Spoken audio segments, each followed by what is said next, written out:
episode 6, Trev's Trade Page, here on Trev TV. Figured it's about time I made an episode of something, right? I mean, I haven't done the Trev TV in almost just over a month, and it's been a while since I've done a Trade Page episode, so hey, better to do this one, right? But anyway, regular season's over, and figured it'd be as good a time as any to go over my reviews, or at least the way I picked it at the start of the season, and compare how my picks did to how they did now. And then after all that's said and done, give you my little quarterfinal kind of guesses, I guess. I don't know. I'm not going to give a full playoff bracket guess. I'm just going to go series by series. So the quarterfinals start about an hour from now. Yeah, they're speeding things up, and with the lockout they kind of had to. I mean, the draft lottery's over, and I kind of knew Colorado was going to suck. I didn't know they were going to suck their way to first overall. Keep in mind, that is the first overall pick for the Colorado franchise, because if you know your history, you know they were the Nordiques first. So, without any further ado, let's get this show rolling.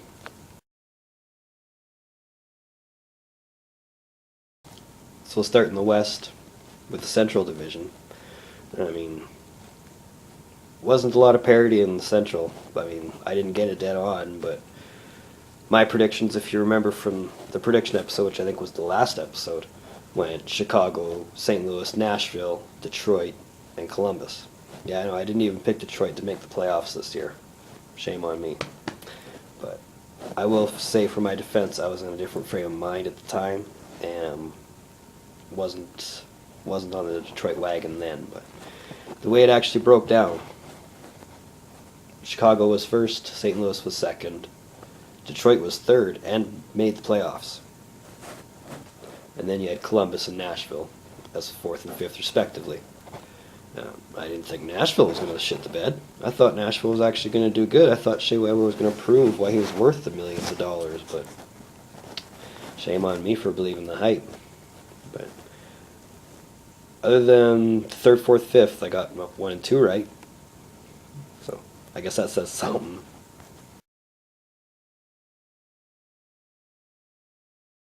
So in the Northwest Division was the only division I called right this year. The only division. I predicted Vancouver, Minnesota, Edmonton, Calgary, and Colorado. And that's how it went down. I predicted Vancouver to win the President's Trophy too, but that didn't come to fruition, and I'll go over that after I'm done reviewing the East, because I predicted the regular season awards, or at least some of them, like maybe only 3 of them, not all of them, but yeah, I'm proud of myself for predicting the Northwest. That's 1 out of 6 anyway.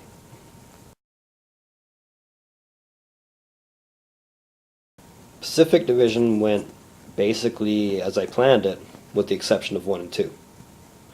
The way I predicted it was LA, Anaheim, San Jose, Phoenix, and Dallas.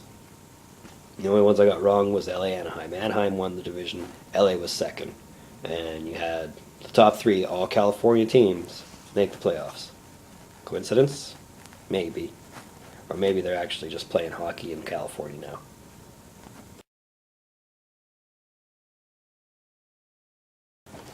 The East Division, or the Eastern Conference, sorry, and the Atlantic Division is where we'll start.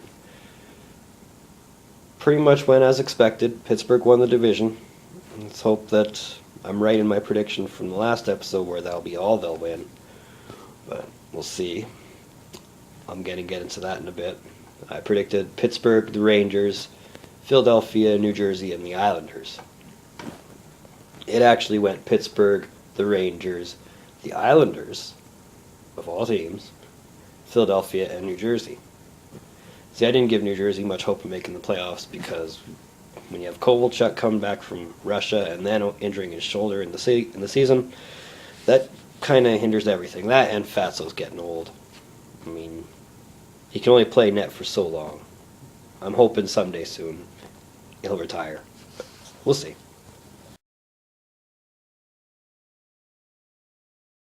The Northeast Division is always a tough division to call, and this year was no exception. This year was a bad year to predict the Northeast.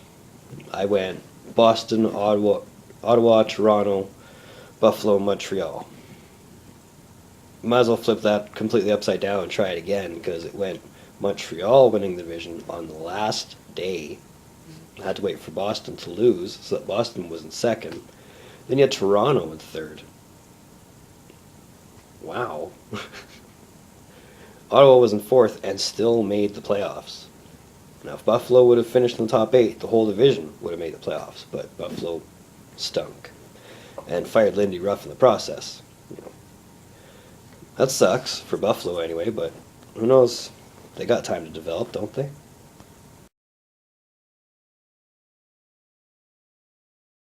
The Southeast was another one of those tip it upside down and try it again predicting things.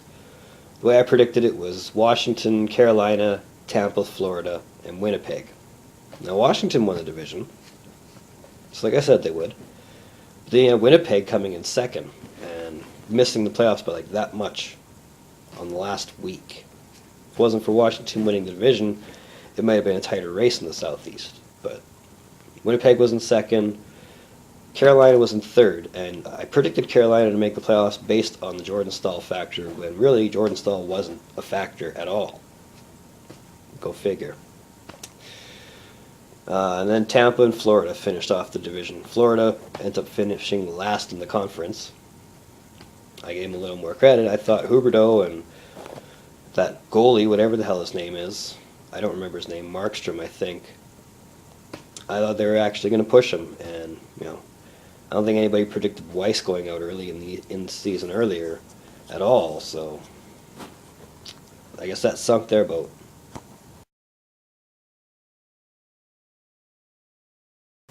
Now, as for the regular season awards, I predicted Vancouver to win the President's Trophy, which, if you don't know what that is based on regular season team points. That went to Chicago. But I'm sure if Vancouver actually came to play on certain nights, that'd be a different story. The Art Ross Trophy, I couldn't decide if it would have been Crosby or Malkin, and I would have been wrong either way. It was Martin St. Louis for the second time in his career, and that's only because Cindy got a broken jaw. Otherwise, I'd have probably gotten that one half right. And then the Rocket Richard Trophy for most goals went to Ovechkin by 3 goals. And that was again in the last week. Ovi caught fire, and Stamkos decided he wasn't going to score any more goals. But I came within 1 goal of calling Stamkos' complete goal total for the year. I predicted 30. He scored 29. So that's the regular season awards.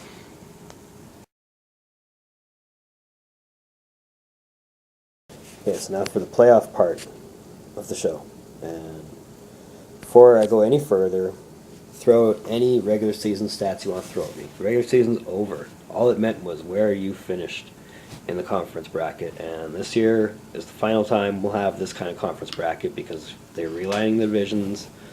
And they're changing the playoff format for next year, which I'll get into next year. Not now. Right now I'm going to enjoy the last of the East-West format while I can. And might as well start off in the West. Because like I said, playoffs start in less than 45 minutes from now. And it's all Western Conference games tonight. So that's where I'm going to begin. So for 1 versus 8, we've got Chicago versus Minnesota. This one has disaster written all over it for Minnesota. Despite their big names and despite the way they play, I don't think they're going to come out of this unscathed. At least not with a huge embarrassment on them. So I'm calling Chicago in 6. Anaheim, Detroit. There's too much parity in the league. And I think if you're going to see an upset, this will be it. Because keep in mind, it's Bruce Boudreau's Ducks, not Randy Carlyle's Ducks. And knowing how Boudreau used to coach, I'm not sure if it's the coach loses rhythm with his players, the players lose rhythm with his coach, but with Boudreau, looks like it might be a bit of both. I'm going Detroit in 6. Vancouver, San Jose. History will repeat itself yet again. Vancouver in 4. LA, St. Louis. I think St. Louis is probably a little pissed from last year. And depending on how Elliott and Halak play, it shouldn't take them long. So the Cup champs will be out in 5.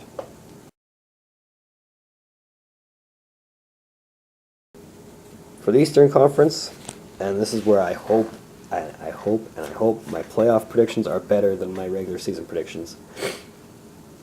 I hope this is where the upsets come in handy. Now, keep in mind, at the beginning of the year, I said Pittsburgh was only winning the division. This year, I'm hoping is no different to my prediction, because they have the Islanders, and keep in mind the Islanders have been playing the Penguins a lot like the Canucks and the Hawks used to play. Chicago used to play with a psychological edge. The Islanders, every time they've been playing Pittsburgh lately, has been a very physical, very psychological game. Islanders in 7. Montreal, Ottawa. I would have preferred Montreal, Toronto, but we'll go with Montreal, Ottawa. And I'll go with Montreal in 4. I think Ottawa's tired, and I think Carlson was back too soon. I think Alfredsson's got retirement on the mind. Montreal's going to sweep this one. Washington, New York. That one's always fun to watch. From a fan standpoint, it's always fun to watch. Washington in 7. I think this will probably be one of the 2 that go 7, and I think Toronto-Boston will go full 7, because you got 2 teams trying to play like one another, playing against each other. Boston 6. So that was my review / prediction show. Feel free to counterpoint, as always. And until next time, later.